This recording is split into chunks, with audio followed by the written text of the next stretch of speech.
Hi guys, welcome to another Britisha TV live. मैं हूं host Raj. I hope you guys are doing absolutely great.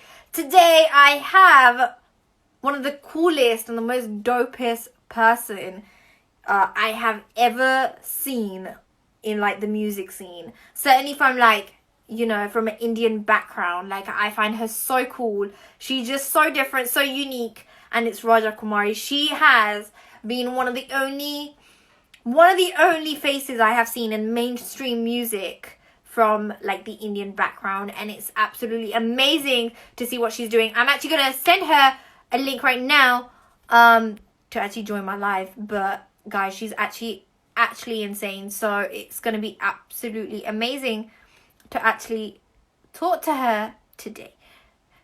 If you guys have any questions, obviously she is doing that track with Bob Marley's family as well. So I know a lot of you guys have been sending that question in as well. We will talk to her about that as well.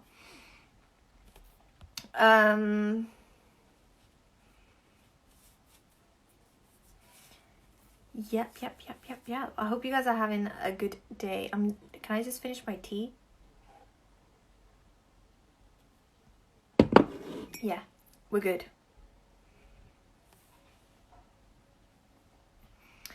So whilst I'm waiting for her to join in, if you guys have any questions, make sure you guys drop the questions below.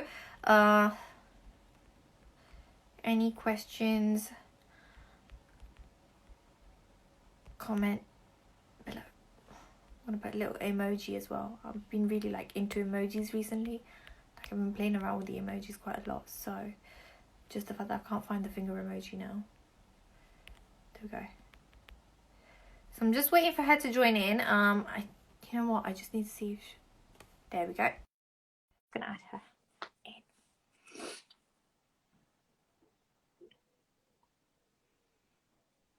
And she's here.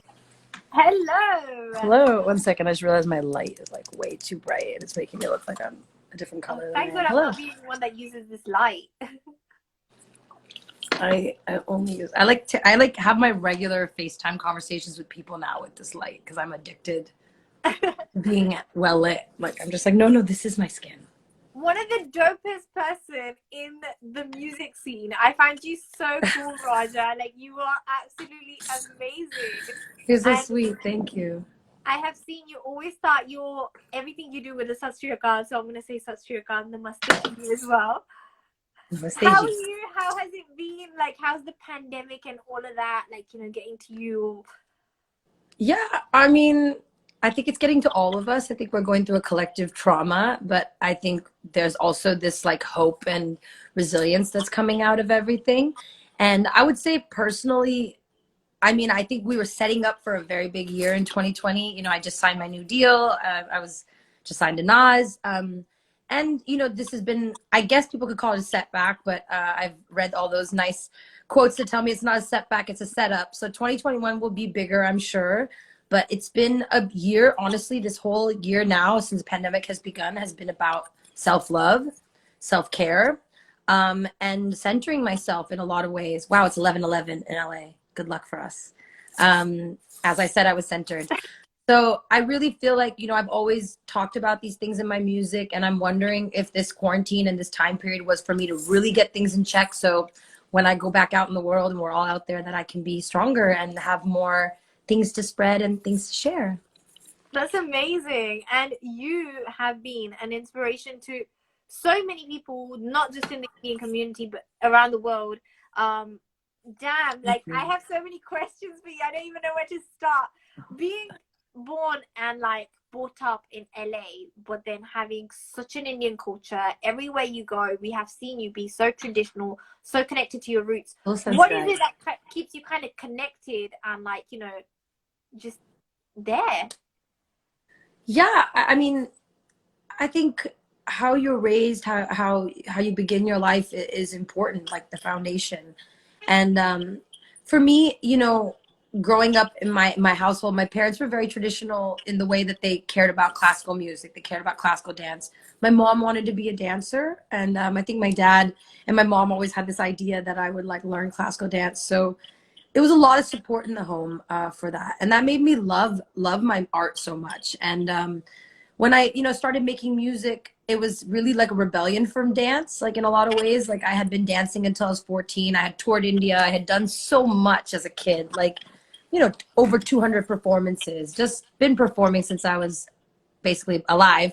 So I think around 14, the fridge is open. Wow, hold on one second.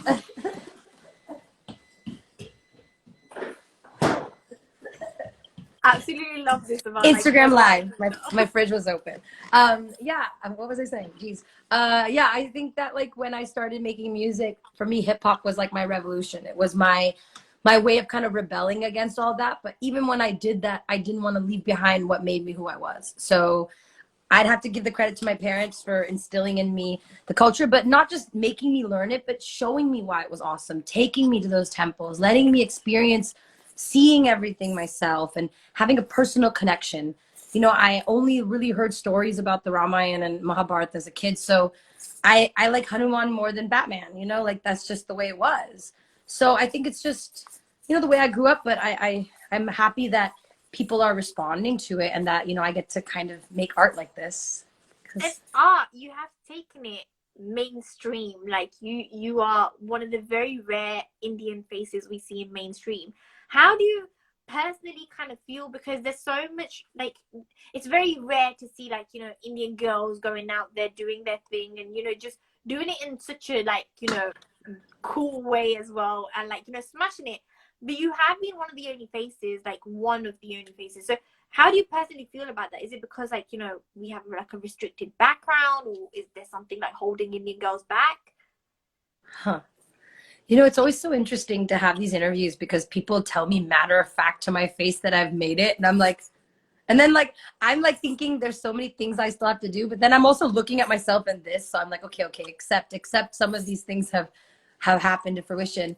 How do I feel? I think Indian girls are the strongest in the world. I think that the fact that we have survived patriarchy to this point and have still created so much incredible art and have raised so many, strong men that also are feminists in their own ways. We've survived, but it's not just survival, that, things change. And I feel like maybe in a lot of ways I was born in America to have that American ideal, to think that I can do anything. I can pull myself up by my bootstraps and there's nothing out of my reach, because I'm programmed in that way. So when I go to India and someone tries to tell me no, or that things aren't done this way, I just don't accept it. And I'm hoping if I can disrupt the system and make space for more Indian girls to do the same, then that's what I want to do. And I think that's what's happening.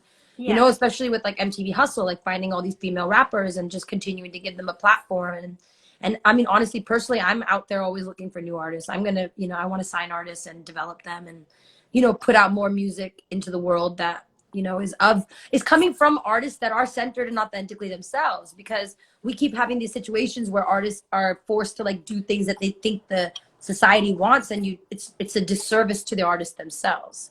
So I just want to keep finding more people that have, like a strong sense of who they are, and amplify that to the world. I love the fact that you've talked about, at the beginning you talked about, the Ramayana and the Mahabharata. So are you quite like, you take interest, you've read up on it as well, and like you've kind of understood what it actually means? Because everybody understands it in a different way, and like, even when I went and read about it, I was like, it was very confusing. I had to ask a couple of questions. Were you like that with your parents as well? So because I was Indian classical dancer, I had to actually act out the stories. Right. So in a lot of ways, I had more of a personal relationship because I had to play the characters. So I had to understand who they were, their relationships with each other. If you're playing Arjuna, then you're playing Draupadi, you have to understand, know who they are. So I think that that's one beautiful thing that classical dance kind of teaches people. And that's why I always kind of, I always suggest that people like learn classical dance, is because it holds all the cultural things. But I actually studied comparative religion in college. So okay. I studied it. But I mean, I want to actually find ways to make it more modern, like because I always tell stories to my friends and I'll be like, yeah, then Shiva was really mad because he wanted to go see his lady, and she had been met, like I tell stories like that so that people get it.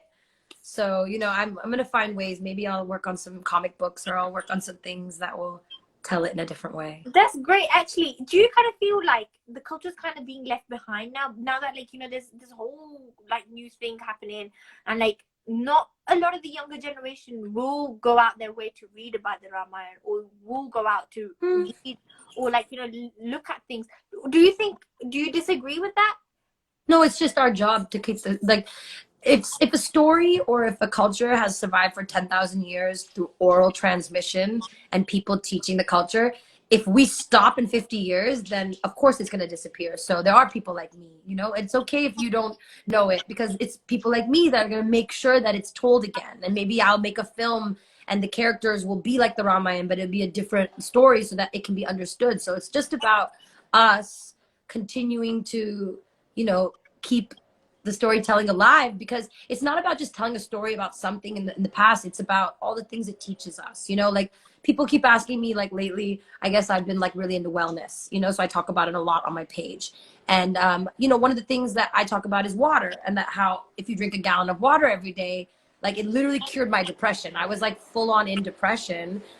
When I wrote the song Peace, I was not happy, you know, and I was reading about, you know, affirmations, and the song is literally an affirmation.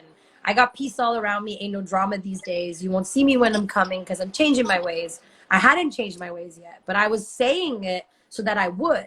And around that time, I had read Bhagavad Gita, like a translation of it. And I remember reading, I'm paraphrasing here, but Krishna said, like, I am that feeling of quenching your thirst when you drink water. And I was like, oh my God, God's in water. And that was just like what started for me. But I just feel like hydration, vitamin D, and, you know, like meditation, and just like these things, affirmations of positivity, they will take you out of depression. Because they took me out of depression. No pills, maybe a little bit of green things that are legal in my side of the world help me as well. But that's it. All natural. I like the honesty. Also, you know, this is getting a bit like, you know, too cultural, but I like this because I'm, you know, it's very rare that you find people that actually talk about it so openly. Krishna also said this thing, like, you know, like, I'm also paraphrasing as well. And he said that not everybody will be pleased by you. Not everybody will be happy with the way you're going about things. And, like, you know, no matter how good you are to people, or no matter how good you are to yourself, there will always be people hating on you. Now, you're one of those very, you know, individuals that has done something completely different to what the girls would do. Have you had the backlash as well? And how have you got kind of like coped with it?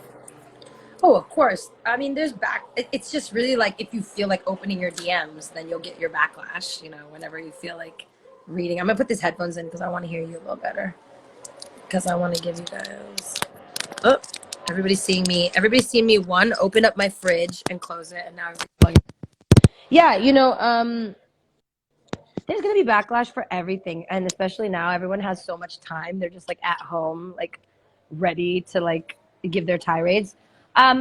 I just keep going back to the idea that you have to be authentically yourself, and you have to write your truth. And, you know, my music is really who I am, what I experience, and it's evolving, you know, like I'm not always right, you know, and one of the lyrics in my song Mira, it says, from the when you in your darkest days see the light from the bottom, then you elevate. And so, you know, I feel like people are, even the people that are mean to me, they're just going through some shit. They're going through something, and they need to, you know, they need to get through it on their own. But I don't, especially now, especially in this current time period, I really don't care what anyone has to say. I like absolutely don't care. I'll just like turn my phone off and like I don't know, like take my dog for a walk. Like, I really don't care. Now, let's talk about like the music side and, like, you know, your creative side. And, like, you know, you're such a creative artist because you rap, but you rap in a style that, like, you know, I don't know, like, I was listening to your music even before this, and I was like, you know, let me just try and get into the vibe again.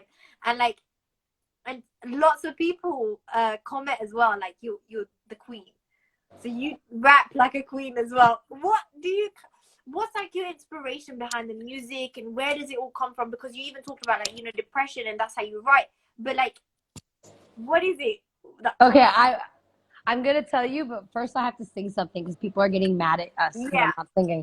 I got peace all around me, ain't no drama these days. You won't see me when I'm coming because I'm changing my ways. I got peace all around me, ain't no drama these days. You won't see me when I'm coming because I'm changing my ways. Ain't no drama, ain't no drama. I got peace all around me, ain't no drama these days. You won't see me when I'm coming, cause I'm changing my ways. Okay, Oh, you I guys love that. happy? I was like, they're yelling at us. They were literally I know, yelling at I us in could the see it as comments. well. But then I was like, And Mom, come into me. I know, I was like, I hear your question, but like the people, they want me to sing. Okay, listen, this guy's got to go. Nayan, you need to take him out of here. He's calling boobs. I can't take him out of the thing. Anyways, I'll teach you how to do that. You have to send those boys out of the room. As Yeah. soon as they start He's saying out. boobs, ma'am, you send them out of the room. You just He's hide out. the stream from him. Yeah, he's out. He's out. We got no time for you, boobs, ma'am, guys. Okay. And I'm in Right. the my shirt is covered. You're hitting me with the boobs, ma'am, in this situation. You guys are too much. I don't know if it's maybe it's Yours the is good. shoulders. No. Maybe it's the shoulders. My God, girl, your shoulders are fine. He's got to go. That's it. That's some toxic fucking patriarchy over there. We good. Our shoulders are out. My neck is exposed. Take it, boobs, man. My face is exposed. I'm sorry. I'm sorry. Is this better, sir? Actually, I actually like only speaking with my eyes. I'm gonna answer the next question with just my eyes. Go ahead, ask me. The inspiration behind the music. What is it? Did you get my answer? The It's culture. myself. It's myself. I'm just kidding. Inspiration behind the music is the culture. It's the experience. It's just navigating and translating what I see, and I really feel like when somebody writes lyrics that are, like you write something very authentically to yourself, and then someone hears it and they feel exactly the same way. They feel heard. They feel seen. They don't feel alone.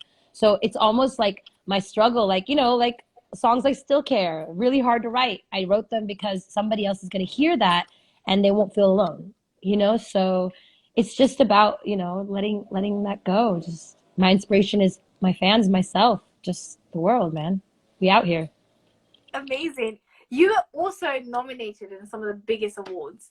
Now, when you see that and when you see your name pop up on the awards or like you're nominated, do you feel like, because you actually mentioned that at the beginning of the interview as well, that I don't really look back, like I feel like I haven't achieved it. But do you have those moments sometimes, like, before you go into bed and you're like, oh man, like that was something? I've been learning so much about my like Capricorn sign and that like the way we are and that like we're mountain goats. So I exist for the climb. So when I get to the top of one mountain, I'm like, where's the next mountain? So I realize now that's a part of who I am. But I mean, this week has been insane. I mean, just I had a song released with A.R. Rahman, which is always just like my vision board speaking to me. So every time something from my vision board comes to life, it's just my vision board telling me to continue. And Bob Marley, I was part of the One Love, the remix, the amplified version with all the Marley family, which is insane. You grow up like there's literally a poster of Bob Marley right here on the wall that's been here, and it's like you grow up listening to artists that shape you because Bob Marley is one of the first artists that made music that had a message that could translate, that had a genre that impacted the entire world. You go to any corner in India, you'll find a Bob Marley poster. Yeah. Like that's some real impact. So, he's a guru for me, whether I ever met him or not. But I got to work with his son, Stephen Marley, and Stephen did this song, and it's crazy. Like for me, the Nas, Stephen Marley, A.R. Rahman like trifecta is like a lot. It's a lot. Throw in Timbaland, and I'm just like, wow, overwhelmed. But it's those moments, and now we're having these weird things where you're like, right before I left India, I was headlining a show in Arunachal Pradesh in the middle of nowhere with 27,000 people that knew who I was. Like it's insanity. But I don't know. I'm in this other avatar right now. I can't think much about BC before Corona right now. I need to just focus on this current zone of this current avatar, this Devi avatar that I'm in right now, and we'll get back to killing the stage when the stage is available.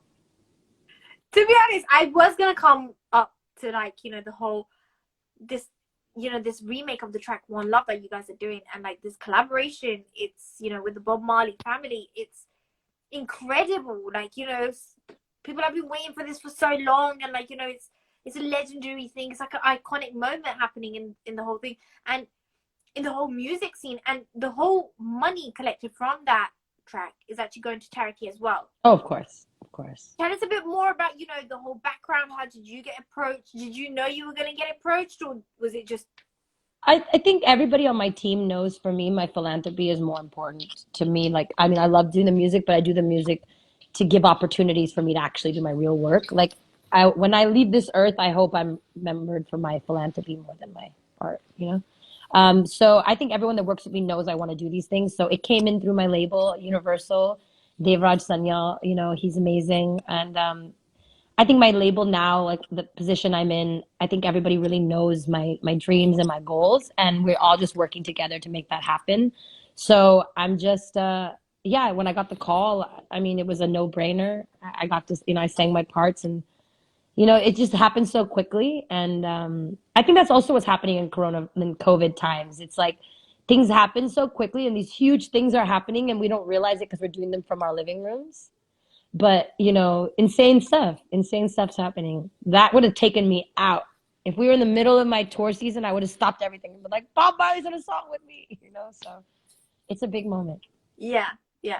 This moment is definitely one of the ones that you're probably going to keep for the rest of your life, and you're going to keep it, like, you know, cherishing. Yeah, like... that one in the Yomgo River Festival in Arunachal Pradesh, I will never forget that my whole life.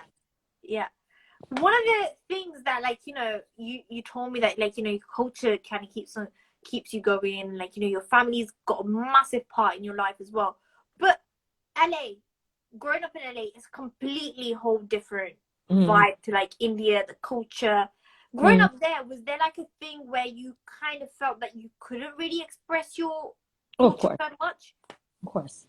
Yeah, I mean, LA is a lot better than the middle of the country, I'm sure. You know, I'm sure people that grew up in the middle of America had a little different experience. But yeah, I mean, I think just the time period I grew up, there wasn't a lot of awareness for Indian culture. When I would say I was Indian, they would say, what tribe? So like there was more Native American knowledge than India. Like a lot of people never even knew where the country was on the map, you know? So much has changed. It's a lot easier now to, you know, now there's yoga studios on every corner, and you know, chicken tikka masala and samosas are like everywhere, so you can buy them at the grocery stores. So things have changed, things have definitely changed, but I went through all of it, you know, and I think that comes out in the music, with like NRI and the angst that I felt. But I definitely think it's a better world for the kids now. Yeah, you know, because they can look up and see Indian artists. Like, I mean, like Jay Sean was #1 on the American rate, like Down was #1. Like that never happened in my life. And when I was a kid, if I had seen that at 13, I wouldn't have thought my dreams were so unattainable, you know? Yeah. So. Now let's come to the track with Divine. Everybody's been commenting about the track with Divine as well. What a track. It was like... Everyone wants me to sing it. I literally have to sing it. You to sing it, and I want you I literally have to sing it because like they're beat me up if I don't.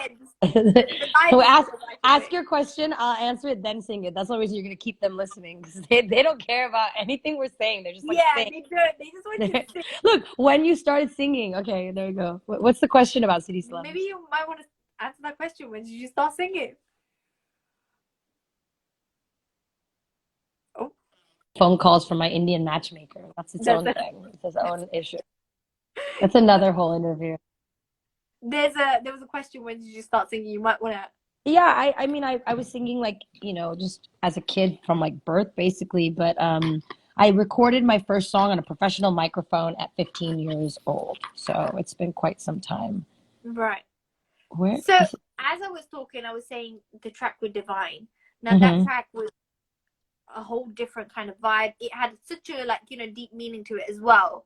Now, tell us a bit more about, you know, your collaboration with Divine. What's Divine like working with him, you know? Because he's also got like a whole different background, a different kind of story, and he's inspiring in his own ways. You working with him, how was that? Because I'm pretty sure the vibe probably went really well. Like I could... Yeah. Sorry, I'm just telling this person I'm on live. Sorry, on a live stream. Live stream. I can't type right now because of this situation. At least you've got your nails done. Some of us like... I know. Hold on, Will. I can't even type. I'm taking them off today. Just for anyone that's curious, yes, They are beautiful. Thank you. Yes. Thank you. Love Um, that. what's it like working with Divine? That was the question. Yes, I mean Divine is amazing. I think a lot of people have been able to get to know his music. I met him, kind of earlier in the career before before Gully Boy and all that stuff. And I think we both kind of came up together in some ways. I mean, both of us had established ourselves in some ways, but I think City Slums was the first record of its kind with like an international kind of collaboration with two artists from two different countries, like with India being English and Hindi, and even just like a female and a male kind of doing that thing and being like there was no like not a lot of Indian independent music. So I think it was like kind of I think it's a classic for the Indian hip hop scene. I think it's gonna live on. And Divine and I have a lot of similarities and we agree on the where the industry needs to go and what we want for the future. He has all the bands that he signed, like Avrati and Shah Rule and Devo, Altaf, and he really is putting in the time to put in the infrastructure for the hip hop community.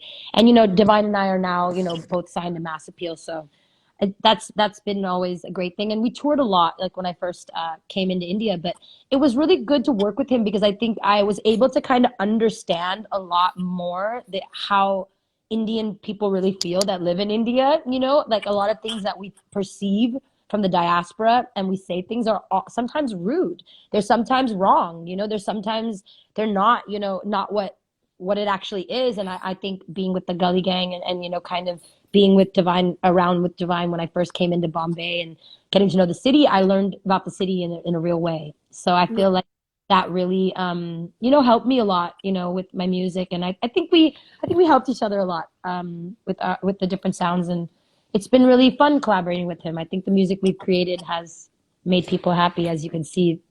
They Yeah. want to sing it. Please sing for us because I really like the phrase. Okay. Run and tell your mommy the streets go rap-a-bum-bum, rap-a-bum-bum, rap-a-bum-bum. Yeah, it's coming from the gully. It's coming from the city slums, city slums, city slums. Yeah, huh. Yeah, Raja Kumari, I go harder than anybody. Daughter of the king, American dream, फिर भी दिल है Hindustani. So don't misunderstand me. I do it for the people, yes, I do it for my family. Mainly, I'm gonna get it. I'm with it. I make it run. I'm gonna get it. I'm in it until it's done. They tried to stop me. Don't make the same mistake. They tried to copy, but they can't take my place. Cause oh God, all eyes on the underdog. Go hard. No time for your squad. Four ties on the boulevard, running through the streets of dog, flowing like the Ganga. Gangotri. That's like the one. That's the part in my shows that I put the microphone out for Gangotri, and depending on how loud that is, we know how much they know my music. We're like, okay, they were fans. Okay. That's so effortlessly done. Like, even on the live, like, I've seen some lives and like, I tell them to sing and then they're like, hold on, let me get into my zone. Well, I live in my zone. I operate from my zone, so that's just what it is. Amazing. So you have actually spent quite a lot of time in India recently as well because I've you been were living working. in India for the last like 2.5 years. Yeah. So you've spent a lot of time in India recently. You've done a lot of work in India. How was your recent experience being in India? How was it, and like what changes are you seeing in India in terms of the music, in terms of the people, the culture, and like just the cities itself? Dude, I love India. I've realized even during this quarantine period that even though America is beautiful, clean, and it's close to my family, all those things, I spend my entire time when I'm in India trying to recreate, I mean, the entire time I'm in America trying to recreate India. Everywhere you look, it's an Indian painting. Everywhere you go, there's something Indian. And I just feel like as I'm going through this, I just can't wait to get back to India because why do I want to keep recreating something when I can go live there and I can be there with the people, with the energy. I just feel at home there. And I want to like do away with this idea that we have to stay in the Western world, that like that is civilized. Like I don't even know what that means. Like I love being in India. I want to be there. I do. And you know, I just it's hard. It's hard because I like being in both places because obviously my family I'm very close to, and you know, I like shopping in America, so I like fashion, so I want to come back and pick up sneakers and stuff. But the sneaker scene is growing in India, you know, we're growing. And I don't know, I'm sure my parents never, you know, thought that it would be like this, but this time period has made me understand that I want to live in India. That's it. In terms of like languages, there's so many languages in India. There's so much to like learn. Do you feel like you're probably going to be singing in a different language, like a different like language from India as well? Oh, of course. I mean, I've already done some Hindi stuff like Kon Hai Tu, and you know, I speak Telugu in the home. Yeah, I speak Telugu in the house. So yeah, I'm definitely do stuff in Sanskrit and Hindi and Telugu. Yeah, yeah. In terms of Definitely. like, you know, the whole India scene, like you even told me that you and had a conversation about like where you see the music scene going. Where do you see the music scene going? Whether that's India, whether that's like, you know, the mainstream music, it's changed a lot from like 10 years back. Like, you know, so Yeah. even like 3 years back, it's changed a lot. Like it, like, Oh yeah.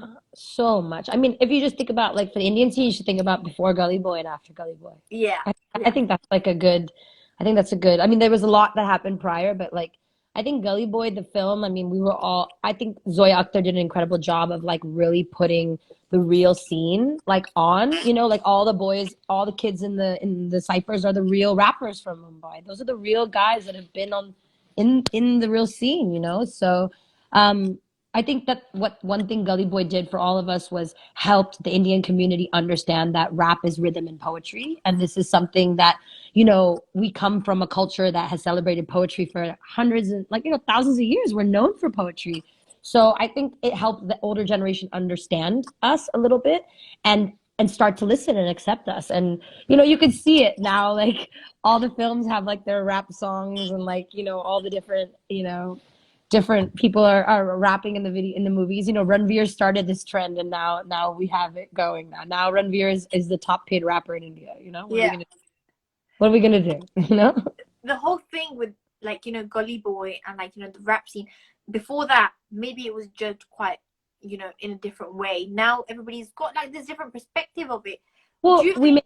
we made money. That's the thing. Yeah, Everything changes for people when something makes money. And you talk about Gully Boy being one of the highest, you know, grossing films in India last year, and just creating the scene. And I mean, if you think about from us, like being like, you know, the people are doing work on television, commercial work.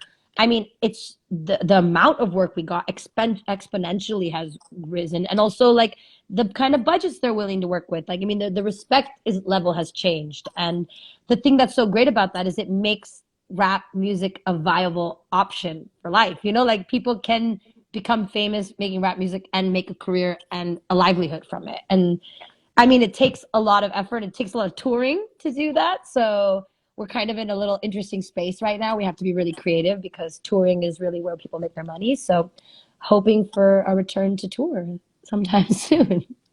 Goody Boy almost made it to the Oscars as well. Like that was a massive thing. Like, you know, it almost made it, but it was like in the names as well. Like, you know, you It did. made it in our heart. It Yeah. made it in our hearts, you So, know? you know, like you said, like, you know, it's changed the scene. Like you got a lot of like, you know, work from it as well. What are you working on now? And like, you know, like I asked, like, you still haven't answered my question. Where do you see the music scene going in like 5 years' time? What are you doing that will Yeah, probably impact? I mean, it's growing. It's going to keep growing. I mean, you see things like Mass Appeal India happening, which is a huge like brand in American hip hop that's respected, now putting a branch in India. That is the sign of the times. You know, people are respecting the value of the Indian, you know, audience, which is something I've been fighting for. I'm like, you guys care about numbers and I have 1 billion people over there. Why don't you care about my people? You know, so now you see this interest from the world, which will only grow the scene. So I see, you know, more artists. I see Hustle season 2, 3, 4, 5 happening, and you know, us keep, you know, building the community and discovering and giving a platform to new artists. And, you know, I'm definitely looking to sign and develop young, you know, artists out of India and out of the diaspora because I had a lot of, you know, in my life as a songwriter, as an artist, I've been in almost in every position, you know, whether it's like actually putting the songs out myself and like planning the tours and making the videos and writing the songs, and I know all these things. So I just want to save some time for some people and get more great music out. So I see myself being an executive. Like I don't see myself leaving the industry. I see myself continuing, and I definitely am committed to growing the scene within India. I see that is something very important. Do you definitely see like the Indian music making it more to mainstream now? It is. I mean, that's what I'm doing. That's my goal. So, I mean, I would say yes, I see that. And yeah, I mean, everything is only gonna change with us supporting each other, with us supporting quality, like I don't like when people share like really garbage music and I'm like, oh my God, people are gonna think this is what we're about.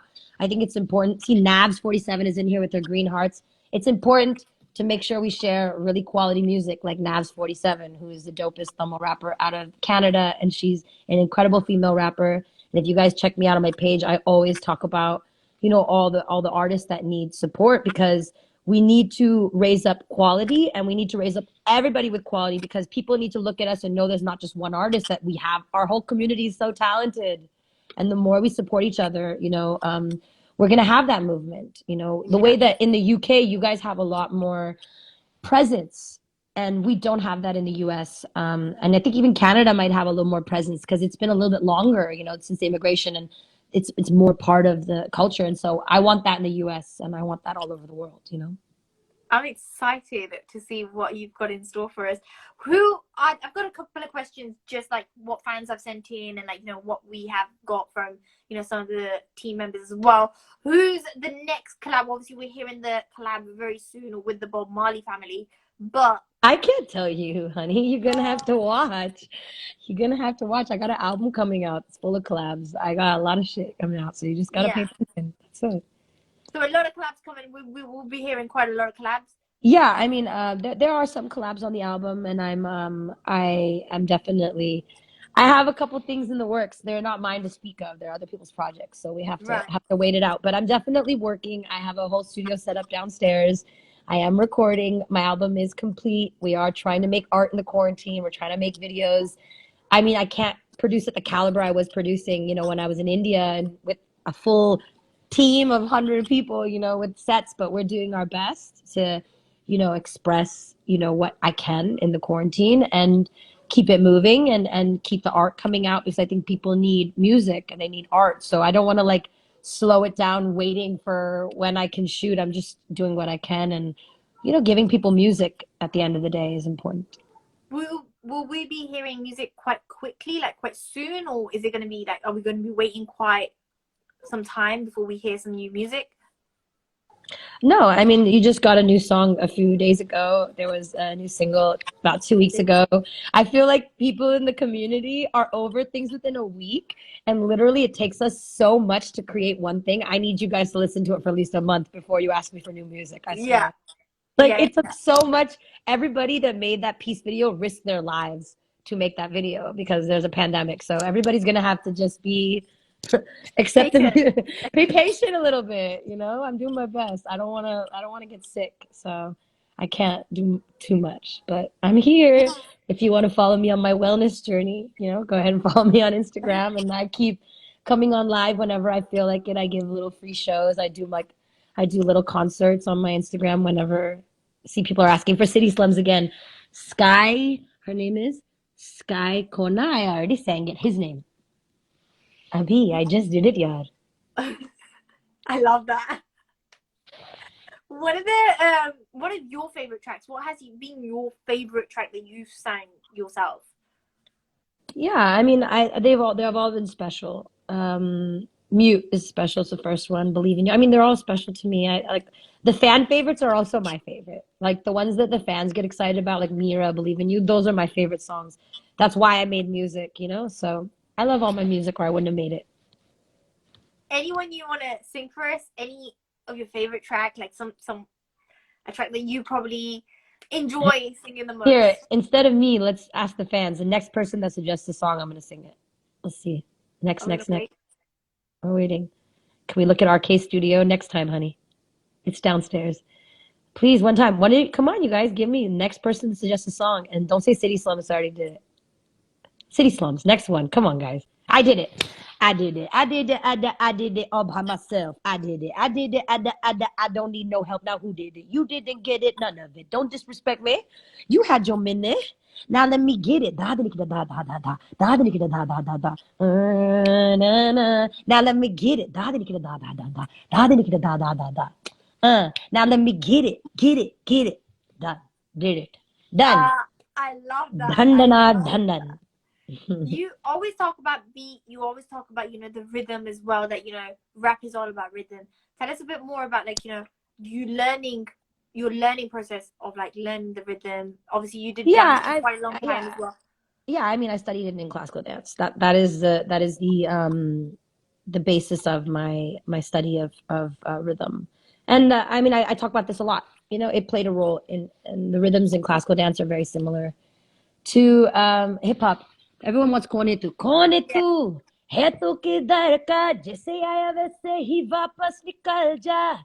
You don't really want it, don't try. You don't really want it, don't try. Kone tu. Somebody has to keep the track mute, but we'll probably hear that right at the end.